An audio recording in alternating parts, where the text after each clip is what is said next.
ఒకప్పుడు style star Allu Arjun అంటే టాలీవుడ్ లోనే సూపర్ ఫేవరెట్. దాని తర్వాత మాలీవుడ్ లో కూడా హాట్ ఫేవరెట్ అయిపోయాడు. ఎప్పుడు style star Allu Arjun target ఫోకసే మారింది.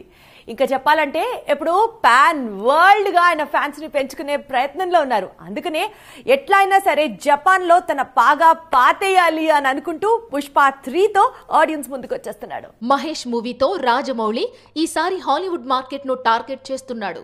పుష్ప 3తో Allu Arjun Japan market target గా అడుగులు వేస్తున్నాడు. జపాన్ లో తెలుగు సినిమాలు చాలా ఫేమస్.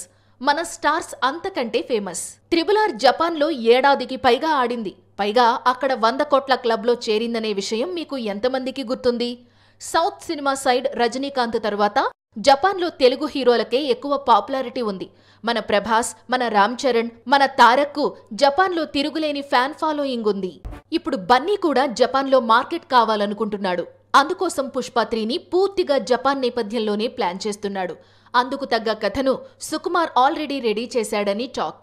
అందుకే బెర్లిన్ ఫిల్మ్ ఫెస్టివల్లో గ్రాండ్ గా పుష్ప 3ని అనౌన్స్ చేశాడు ఐకాన్. పుష్ప 2 పాన్ ఇండియాను టార్గెట్ చేస్తే పుష్ప 3 పాన్ ఇంటర్నేషనల్ మార్కెట్ తో పాటు జపాన్ ను టార్గెట్ చేస్తున్నాడు అల్లు అర్జున్.